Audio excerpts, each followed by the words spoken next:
Hello and welcome to Crosstalk, where all things are considered. I'm Peter Lavelle. Belatedly, it would seem even Washington thinks it's time to end the Syrian civil war. But does it have the power to do so? After years of miscalculation and misguided policies, Washington appears powerless to influence its allies and friends in the region.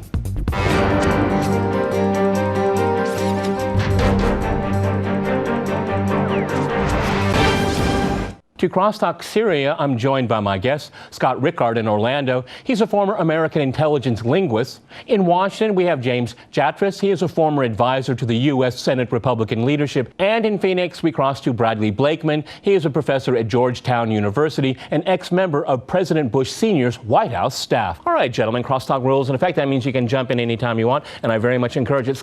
James, if I go to you in Washington, D.C., a few days ago at the United Nations, they've started to hammer out what possibly could be a plan to end the civil war in Syria. That's the good news. The bad news is it looks like the Americans are pushing their same old Assad must go policy. They don't put it that way exactly anymore, but basically that's it here. The Russians have proposed a very different agenda here. On January 1st, they'll start discussions here.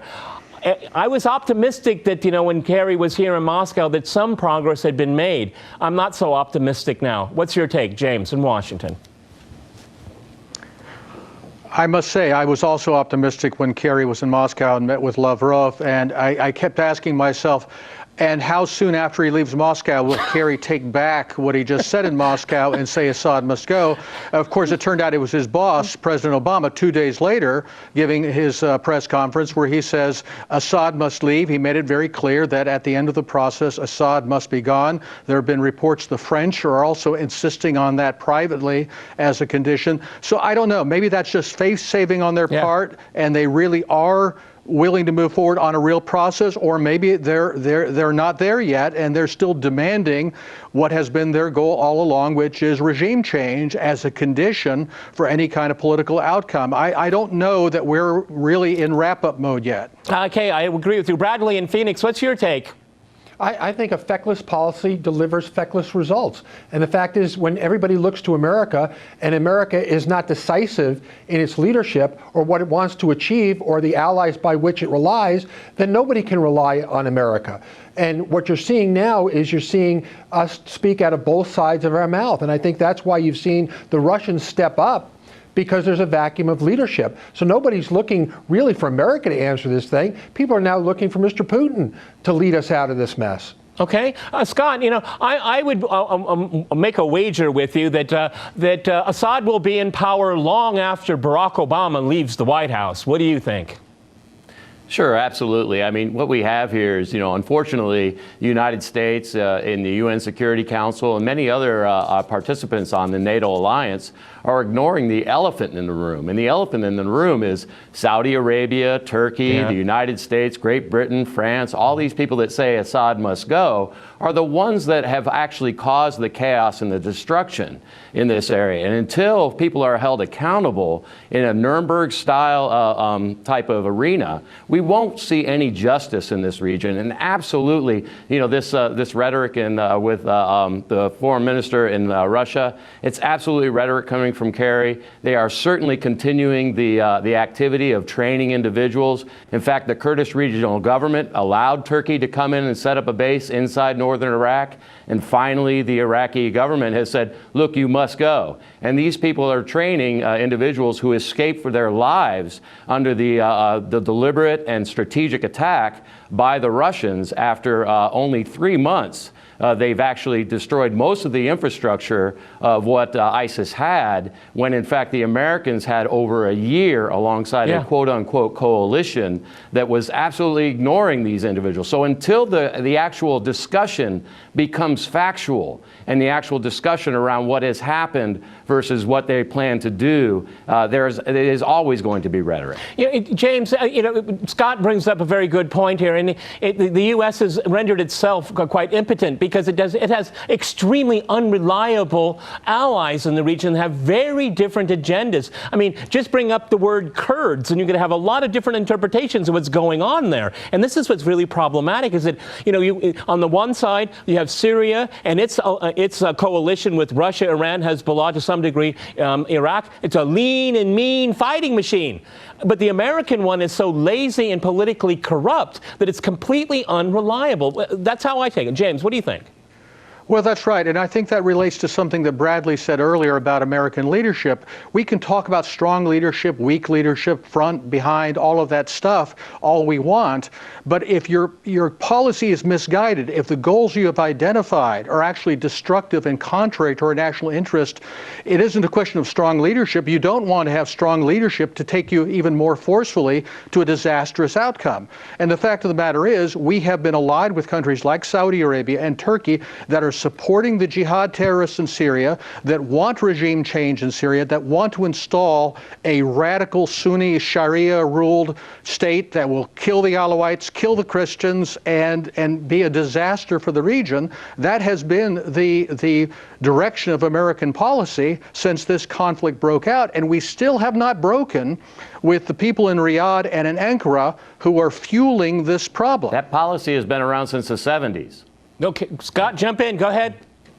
That's right. That's right. Yeah, that policy has been around since the 70s. In fact, the policy actually initiated post Sykes-Picot, and the Americans got involved when they got involved in the after World War II, when we went in and we were absolutely working with the Muslim Brotherhood alongside the British Empire and the French empires that were very adroit in the region. So we have adopted, unfortunately, the British and the French foreign policy, which, by the way, is a clear violation of the American Constitution. So this NATO alliance and the individuals that we're allied with, including Britain, France, Saudi Arabia, Qatar, Turkey, Israel, Jordan, and the Kurdish regional government, these are absolute violations of the U.S. Constitution. Until people start looking at it directly as this violation, it will never be resolved in the sovereignty of those countries and the sovereignty of the United States. You know, Bradley, if I go back to you in Phoenix here, it's quite interesting here. I don't think it's a coincidence, is that once Russia was legally invited by the government of Damascus to get involved in the civil war to bring it to an end here, you know, you had American bombing campaign that was essentially taking out Syria's infrastructure. It wasn't hitting very many terrorists. And then when the Russians get involved here, all of a sudden the British sign up, the French sign up. Everybody wants to get involved in bombing Syria, which of course under international law is illegal. The Syrian government has not asked for itself to be bombed. And it's hardly ever mentioned in Western media that what's happening here is a gross, gross violation of Syria's sovereignty. And the only country that is not violating Syria's sovereignty in this case, it's Russia. Go ahead. Well, there isn't a government really of Syria in control of their own lands, nor is that the same in Iraq. So, you know, America and our allies fight with one hand behind our back. The terrorists fight by no rules of regulation, convention, and norms of warfare. So when you say it's illegal, we're fighting against an illegal enemy. Okay, and but Bradley, warfare. why doesn't the U.S. work with Assad to fight terrorism? He's the, if you like him or not, and in Western media he's demonized, but he's on the, you know, it's the Syrians that are doing the heavy lifting. They're the ones that are fighting these people that we're supposed to be so afraid of. They're actually doing the fighting, and they get no credit for it. So why not help them out instead of going at cross purposes? Well, Go ahead. Let me give you some bad news. Obama is the lamest of ducks. Don't look toward America. We have a year and a few months to go in his presidency. Don't expect him to change. And quite frankly, his strategy is this: I inherited a mess, and the next U.S. president's going to inherit a mess. So the best thing we can hope for in the world is the status quo, the best we can, because Obama is not going to do anything about it. It's going to be for others to do, and whatever happens after he This is not about Obama. leaves is the way we're going to deal with. Okay. Wait. Sure it is. James, go ahead. Obama could stop doing. Obama could do something. He could stop making the problem worse. The opportunity is being presented to have a negotiated end to this war, and instead he comes back and says Assad must go. I mean, why does he want to spend the final year he has in power still feeding this conflict rather than helping to wrap it up? As far as the Syrian government not being controlled, as far as the Syrian government not being in control of its territory. In power. Go ahead. I'm sorry? Scott, jump in. Scott, go ahead in Orlando. Jump in. Yeah, Bradley unfortunately naively assumes Obama is in power, when in fact the people that are actually in power of the United States have absolutely nothing to do with what's happening in Washington, D.C. and Capitol Hill. And who's that? These individuals work at the financial power? levels much higher than the Please actual identify political. who's in They're the ones power that are if it's funding not the Obama. campaigns. They're the ones. They're the Who ones. are they?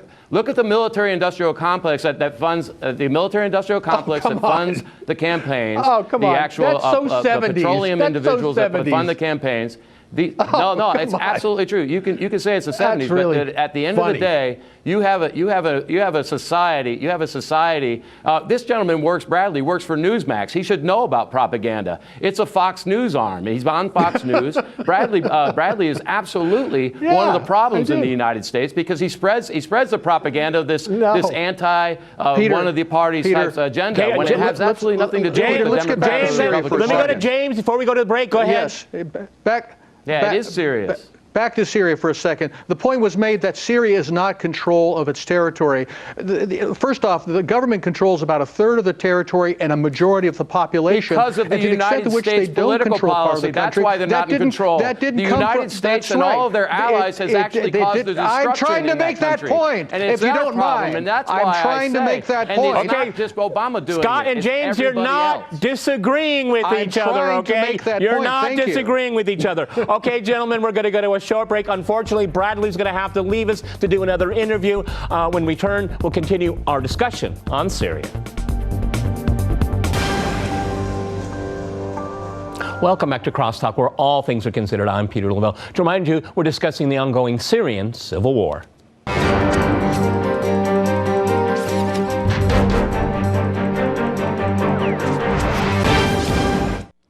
Okay, James, I'd like to go back to you in Washington. You know, if you take a step back and you look at the crisis that's in Syria and the ongoing crisis in Ukraine, just because it's not in the headlines anymore doesn't mean it's there. It really is a very serious problem still for Ukraine. But if you look at both of them, these are Western-engineered crises, and they can be more or less fixed if there were good political will on standing behind a forum, a negotiated end to both of these, because it's really a no-brainer. It's a no-brainer in the sense for Syria, because the way the Americans are behaving and their allies is that people love to say this mantra, this liberal mantra that just makes me sick to my stomach, is that there's no military solution. Oh, you bet there's a military solution for Syria. Back up Assad, back up the Arab Syrian army, give it air cover, and smother and wipe out these terrorists, and then secure the borders. That is doable. And Washington knows it, and that's why they're not backing the process. Go ahead, James.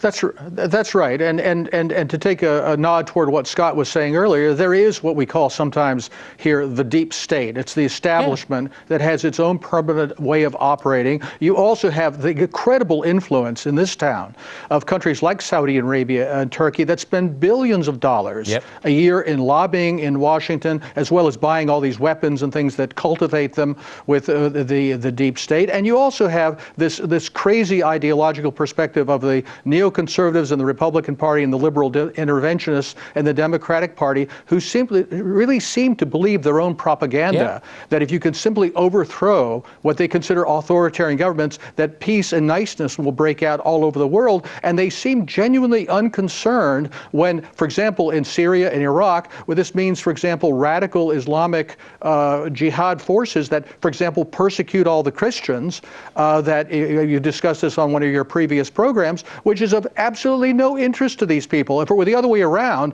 if Christians were persecuting Muslims, they would be screaming bloody murder because they want all their friends in Riyadh and Islamabad to sympathize with them. You know, Scott, one of the interesting things... So there's a complex stew that has led to this mess. Scott, it's really interesting is that this is kind of a reflecting mirror, because the deep state, the neocons, the establishment, we can use a lot of different terms here, they have one thing in common with this scourge called ISIS, Al-Qaeda, is that they don't want any grayness in the world. For them, everything is black and white. And they really feed off of each other. They're oxygen to each other, because these neocons see the world in such a simplistic way. And of course, the people like ISIS, well, you know, they just chop off heads. Okay, that's how they solve problems here. I mean, they actually are a very interesting tango, don't you think? Well, no, absolutely. In order to fund the military-industrial complex and also to spread the Hezbollah and the propaganda, which is what Newsmax does and what Fox does for the right-wing agenda in the United States, and the left does the same thing. When the left-wing agenda, Wolf Blitzer does it on CNN. So you have a propaganda network that is very secure in the United States in spreading that kind of rhetoric, and there's absolutely no doubt that these particular agendas are tied back to a shadow government. The shadow government is in all the think tanks that surround these politicians. They hire out of these think tanks, the Brookings Institute, the CFR, all the individuals that are, you know, just CNAS, CSIS. There's tremendous amounts of individuals that stay around Washington that provide advisoryship to these politicians that are actually very naive, to be honest with you. Yeah. They come to Washington, D.C., and they're overwhelmed by the tremendous amount of responsibility and information that they have to consume. So there's absolutely no doubt that these individuals are in over their heads. They're not capable of actually making the proper decisions, and they're getting advisoryship from individuals that fund them and make them, you know, make them into really nothing more than just puppets. You know, it's James. I every once in a while, and I try to stay away from it because I just don't want to waste time watching propaganda. But I did watch a little bit of Marco Rubio in one of the debates here, and I just thought this is a guy that if you turn the cereal box upside down, he's like one of those little figures that popped out. That was at least in my generation, you know, like Cracker Jacks. Okay, and here what he was saying was just amazingly naive. Lindsey Graham, there's a clip on YouTube right now. It's gone viral. I mean, he's really a lunatic, a complete lunatic, as if the world is America's playground to do whatever. And this is so disturbing here because we had our previous guest here. He said, Syria doesn't even, Assad doesn't even control his land and airspace. Well, that's a no-brainer because it's being destroyed by the West. Those kind of questions are not posed. Go ahead, James. That's right. Go ahead. And you're right. And so many of the Republican candidates simply rattle off the catechism that comes from the neocon talking points, which, by the way, is identical to what Hillary Clinton is saying on the Democratic side. To get rid of ISIS, we first have to get rid of Assad. What is interesting to me is that what you're seeing in the Republican Party, and you're not seeing yet on the Democratic side, is that you have people like Trump, like Rand Paul, and even now Ted Cruz engaging in heresy, saying that we don't want to get rid of Assad, that this was would be a bad idea, that this means the terrorists taking power in Damascus. So I think you're at least seeing some parting of the clouds on the Republican side. Whether that will actually go anywhere, I don't know. But you can tell the establishment is worried. They're very upset that what had been heresy until just recently is actually now getting into the left lane in the American presidential contest on the Republican side, and that's not making them happy. Okay, but Scott, at the same time here, there's the same, say, failed policies, there's miscalculations here. There's no reflection, no looking back and assessing, what has gone wrong. Because is that just hubris, the inability to admit that you make a mistake here? Because for me, it's very clear cut and dry how to end this civil war. It could be ended in a matter of maybe a few months here. You cut off all of the funding to these terrorists. You cut off all of their material. You don't let ISIS and other groups trade with Turkey and other end users. I mean, this is a checklist of things to do. It's really not that complicated if you want to do it. But there's no will whatsoever with the Western coalition to do that. No, absolutely not. I mean, if you look at the current UN Security Council decisions and the individuals involved, you have Saudi Arabia, who's supposedly leading the group of the Syrian National Coalition that's supposed to represent the Syrian people. And let's be clear, there's nothing Syrian, there's nothing national, and it's not certainly collated at all. These are individuals that are, expats. They're individuals who even come from different countries, Lebanon and elsewhere. And they're also individuals that predominantly come from the Kurdish region up in the Al-Hasaka region, which has never really traditionally been Syria. It's traditionally been part of the YPG, the PKK, or some other form of a Kurdish type of faction. So it's very unclear how the West is going to try to substantiate a Syrian coalition, and especially giving the Saudis the open hand to form it. I think it's absolutely destined to fail. So if you look at the real crux of this, unfortunately, you said hubris. I don't think it's actually hubris as much as it is naivety and people believing their own lies, because I truly believe that these individuals, from their perspectives that they've allowed themselves to be influenced by, actually believe these lies, that there are things that have aspired, and they've ignored the actual facts on the ground. Even guys like Mike Flynn, the former Defense Intelligence Agency head, he came out and he said, look, this is our fault. He didn't use those same words, but he says, this is a willful decision that we allowed this to occur. And we were trying to build up a mercenary force, and absolutely failed. And it failed miserably. And until that kind of discussion is made and being frank, and people are actually held accountable for really war crimes. These are actual war crimes. And until the Americans lose a war, that probably won't happen.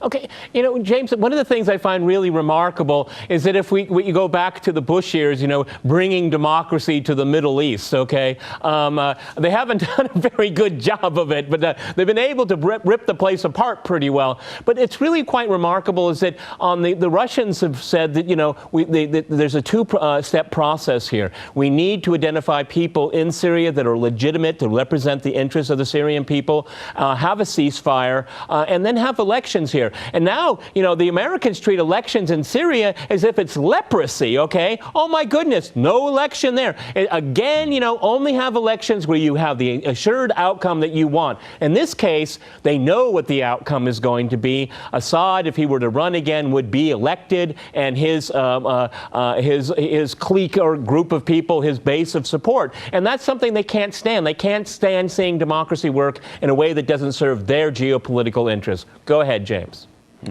Well, that's right. And getting back to Iraq for a second, what did they think was going to happen when you overthrew Saddam Hussein? That it wasn't going to vastly expand Iran's power in the region. Right. Now we're treating Iran as the great big boogeyman that we've helped empower. I think a few things are really relevant to Syria right now. One is whether the Russians and the Syrian army, and maybe cooperating with the Kurds, can close the border with Turkey, which would, I think, really deal a very substantial blow against the agenda coming from that side. The other one is, and I don't expect this to happen soon, is we've got to stop kowtowing to Riyadh and Ankara.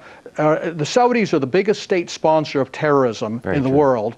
By the way, there's a petition on the White House site to declare Turkey a state sponsor of terrorism. I hope your viewers will go there and sign that petition. I don't expect that to happen, but it needs to be shoved in their face that we are following the lead of countries that are supporting these horrible terrorists, which then people in this country turn around and say, oh, we have to do something about Daesh, we have to do something about the terrorists, as if they came out of thin air, as if they weren't put there by the people we consider our closest regional partners. And until that contradiction is solved, we're not going to be able to do anything constructive here.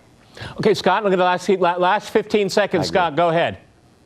So I have a suggestion also for the peace talks in Syria. Why not give the Syrians the same opportunity that Crimea had to actually be a part of Russia? Because I think that as the United States has proven around the world with Guam, with Puerto Rico, and Hawaii, and other places, that should be a status quo. And I would give the Syrian people the option to say, look, if you want security, that is an excellent idea. Because so Russia we've run out of time, gentlemen, security. And I'm glad we ended on that note. Many thanks to my guests in Orlando and Washington, and thanks to our viewers for watching us here at RT. See you next time, and remember, crosstalk rules.